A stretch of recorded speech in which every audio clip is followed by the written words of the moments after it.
राधे राधे दोस्तों, आप सभी का स्वागत है हमारे चैनल क्रिएटिव कहानियां पर। आइए जानते हैं विक्रम बेताल की सच्ची कहानी। बहुत पुरानी बात है। धारा नगरी में गंधर्व सेन नाम का एक राजा राज करते थे। उसकी 4 रानियां थी। उनके 6 लड़के थे जो सब के सब बड़े ही चतुर और बलवान थे।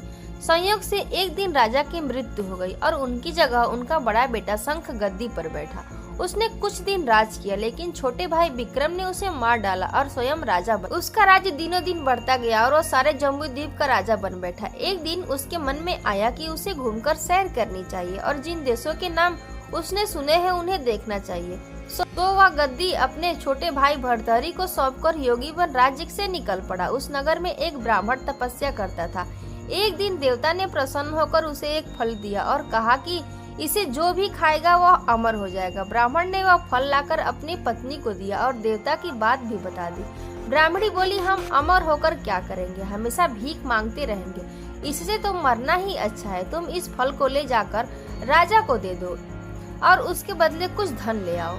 यह सुनकर ब्राह्मण फल लेकर राजा भर्तहरि के पास गया और सारा हाल कह सुनाया। भर्तहरि ने फल ले लिया और ब्राह्मण को 1 लाख रुपए देकर विदा कर दिया। भर्तहरि अपनी एक रानी को बहुत चाहता था। उसने महल में जाकर वह फल उसी को दे दिया। रानी की मित्रता शहर कोतवाल से थी। उसने वह फल कोतवाल को दे दिया। कोतवाल एक बेश्या के पास जाया करता था। वह उस फल को उस बेश्या को दे आया। बेश्या ने सोचा कि यह फल तो राजा को खाना चाहिए। वह उसे लेकर राजा भर्तहरि के पास गई और उसे दे दिया। भर्तहरि ने उसे बहुत सा धन दिया, लेकिन जब उसने फल को अच्छी तरह से देखा तो पहचान लिया। उसे बड़ी चोट लगी, पर उसने किसी से कुछ नहीं कहा। उसने महल में जाकर रानी से पूछा कि तुमने उस फल का क्या किया। रानी ने कहा, मैंने उसे खा लिया। राजा ने वह फल निकालकर दिखा दिया। रानी घबरा गई और उसने सारी बात सच सच बता दी। भर्तहरि ने पता लगाया तो उसे पूरी बात ठीक ठीक मालूम हो गई। वह बहुत दुखी हुआ। उसने सोचा, यह दुनिया माया जाल है, इसमें अपना कोई नहीं है। वह फल लेकर बाहर आया और उसे धुलवाकर स्वयं खा लिया। फिर राजपाट छोड़ योगी का भेष बना जंगल में तपस्या करने चला गया। भर्तहरि के जंगल में चले जाने से विक्रम की गद्दी सूनी हो गई। जब राजा इंद्र को यह समाचार मिला तो उन्होंने एक देव को धारा नगरी की रखवाली के लिए भेज दिया। वह रात दिन वही रहने लगा। भर्तहरि के राजपाट छोड़कर वन में चले जाने की बात विक्रम को मालूम हुई तो वह लौटकर अपने देश में आया। आधी रात का समय था। जब वह नगर में घुसने लगा तो देव ने उसे रोका। राजा ने कहा, मैं विक्रम हूँ, यह मेरा राज्य है, तुम रोकने वाले कौन होते हो? देव बोला, मुझे राजा इंद्र ने इस नगर की चौकसी के लिए भेजा है। तुम सच्चे राजा विक्रम हो तो आओ मुझसे युद्ध करो। दोनों में लड़ाई हुई। राजा ने जरा सी देर में देव को पछाड़ दिया। तब देव बोला, हे राजन, तुमने मुझे हरा दिया, मैं तुम्हें जीवन दान देता हूँ। इसके बाद देव ने कहा, राजन, एक नगर और एक नक्षत्र में तुम 3 आदमी पैदा हुए थे। तुमने राजा के घर जन्म लिया, दूसरे ने तेली के और तीसरे ने कुम्हार के। तुम यहाँ का राज करते हो। तेली पाताल का राज करता था। कुम्हार ने योग साध कर तेली को मारकर शमशान में पिचास बना सीरस के पेड़ से लटका दिया है। अब वह तुम्हें मारने की फिराक में है, उससे सावधान रहना। इतना कहकर देव चला गया और राजा महल में आ गया। राजा को वापस आया देख सबको बड़ी खुशी हुई।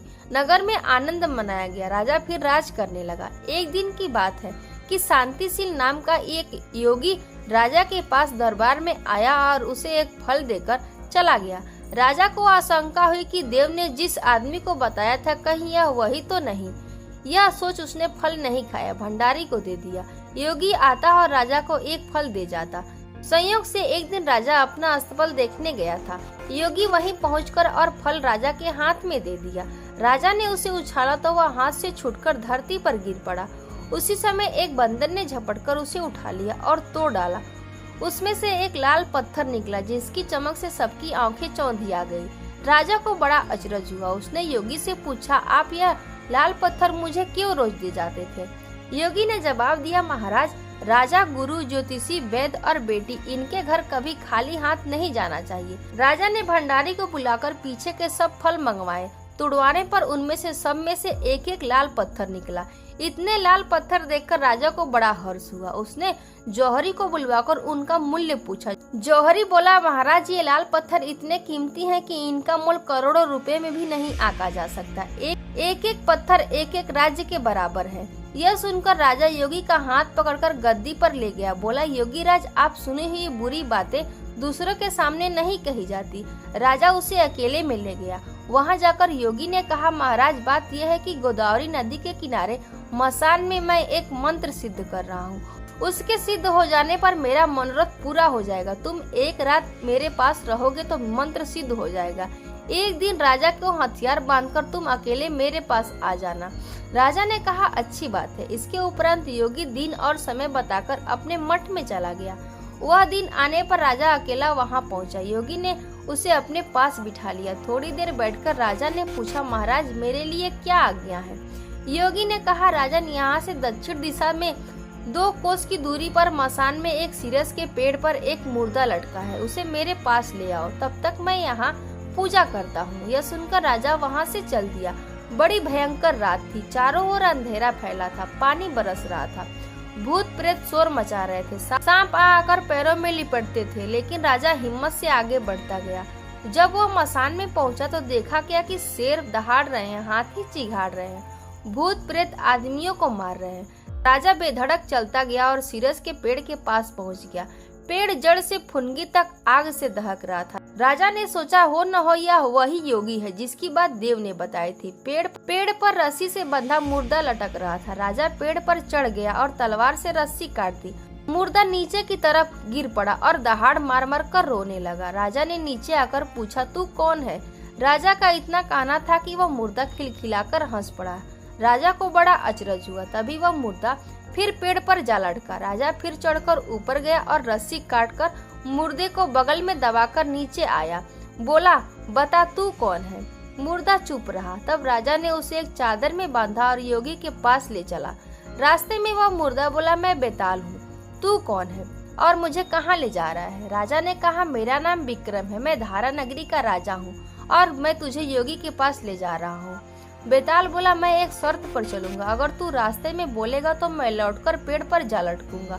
राजा ने उसकी बात मान ली। फिर बेताल बोला, पंडित, चतुर और ज्ञानी, इनके दिन अच्छी अच्छी बातों में बीतते हैं, जबकि मूर्खों के दिन कलह और नींद में। अच्छा होगा कि हमारी राह भली बातों की चर्चा में बीत जाए। मैं तुझे एक कहानी सुनाता हूँ, ले सुन। विक्रम और बेताल में और अधिक जानने के लिए हमारे चैनल को सब्सक्राइब करें और वीडियो को लाइक करें। मिलते हैं फिर से अगले वीडियो में विक्रम की कहानी लेकर। तब तक के लिए जय सीताराम।